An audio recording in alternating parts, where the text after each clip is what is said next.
Once upon a time, in a small village in Nigeria, there was a girl named Ada.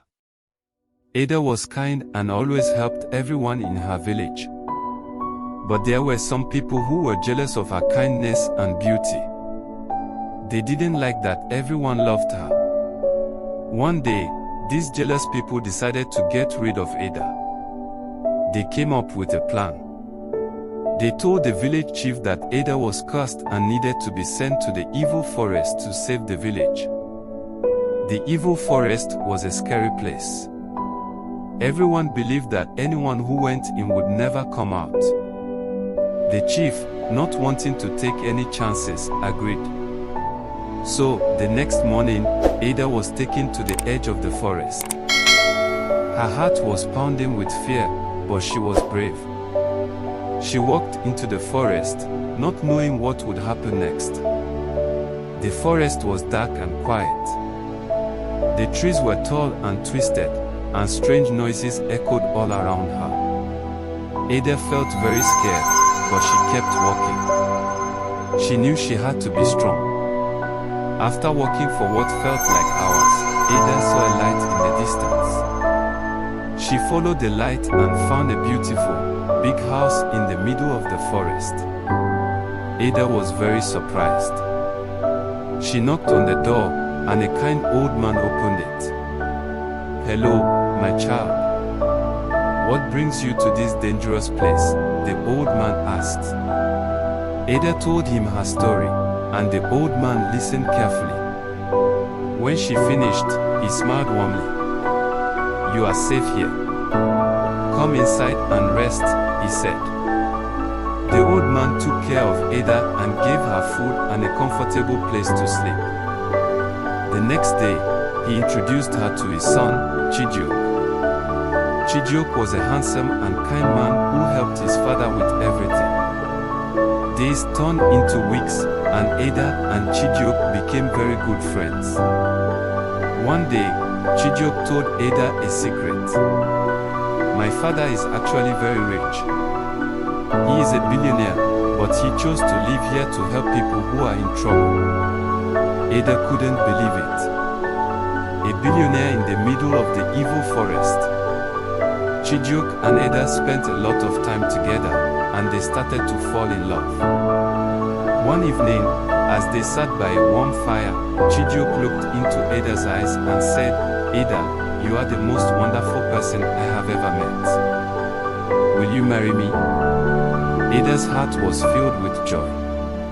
She said yes, and they hugged each other tightly. But just as they were about to celebrate, a loud noise came from outside. It sounded like someone, or something, was coming towards the house.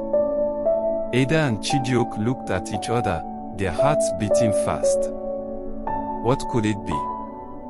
Was it danger coming to spoil their happiness? They had to find out.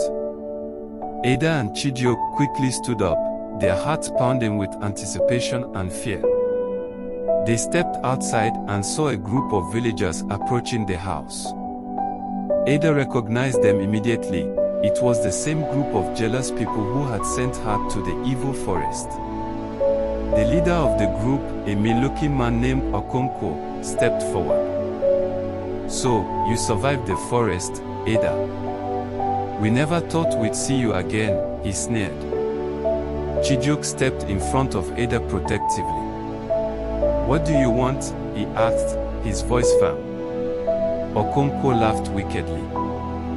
"We heard rumors that there was a hidden treasure in this forest. We came to find it, but it looks like we found something even more valuable, a billionaire." The old man, Chijioke's father, stepped out of the house, leaning on his walking stick. "You have come to the wrong place if you seek treasure by causing harm," he said calmly. Okonkwo and his followers were taken aback by the old man's presence and his words. They didn't expect to find someone so wise and fearless. "You will not find what you are looking for here," the old man continued. "But if you live peacefully, we can forget this ever happened." Okonkwo's face twisted with anger. "We'll see about that," he shouted and signaled his men to advance. Suddenly, the forest around them seemed to come alive. The trees swayed as if whispering to each other, and the ground trembled slightly. Out of nowhere, a group of strong, brave warriors emerged, surrounding Okonkwo and his men. "These are the guardians of the forest," Chijioke explained to Ada. "They protect those who are kind and just." Okonkwo and his men, seeing that they were outnumbered and overpowered, dropped their weapons and surrendered. The old man stepped forward and spoke to them sternly. "You must leave this forest and never return. Go back to the village and tell everyone that this place is protected. Harm will not be tolerated here." The defeated men nodded fearfully and hurried away, not daring to look back. Ada turned to Chijioke and his father, her eyes filled with gratitude. "Thank you for saving me and protecting this place," she said. Chijioke smiled. "We are family now, Ada. We will always look out for each other." The next day, Ada and Chijioke's wedding was celebrated in the beautiful forest. The guardians and all the kind spirits of the forest attended, making it a magical event. The villagers soon learned about the bravery and kindness of Ada and her new family. They admired her even more. But just when Ada thought everything was perfect, she noticed a strange, shadowy figure lurking at the edge of the forest during the celebration. She couldn't shake off the feeling that something or someone was still out there, watching them. Ada decided to keep an eye on the shadowy figure without alerting anyone, not wanting to spoil the joyful celebration. As days went by, she noticed that the figure seemed to be observing from a distance but never approached. One evening, Ada, driven by curiosity and a sense of responsibility, decided to confront the figure. She walked cautiously towards the edge of the forest where she had seen it.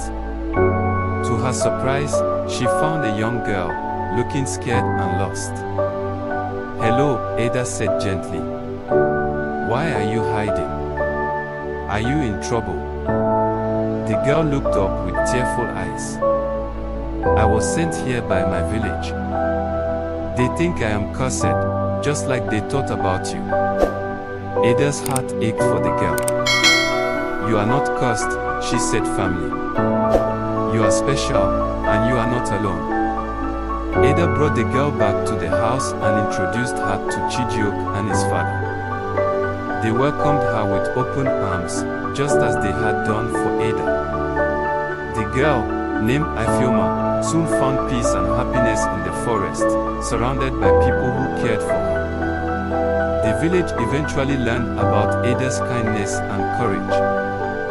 They realized their mistake in sending people to the forest out of fear and jealousy.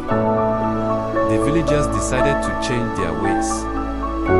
They became more accepting and supportive, ensuring that no one else would be wrongfully sent to the evil forest. Ada and Chijioke lived happily together, their love growing stronger each day. They continued to help those in need, just as they had been helped. The evil forest was no longer a place of fear, but a place of refuge and kindness. Moral lesson. The story of Ada teaches us that kindness and courage can transform fear and misunderstanding into love and acceptance. It reminds us that we should not judge or harm others out of jealousy or fear. Instead, we should offer help and understanding, creating a world where everyone is valued and protected.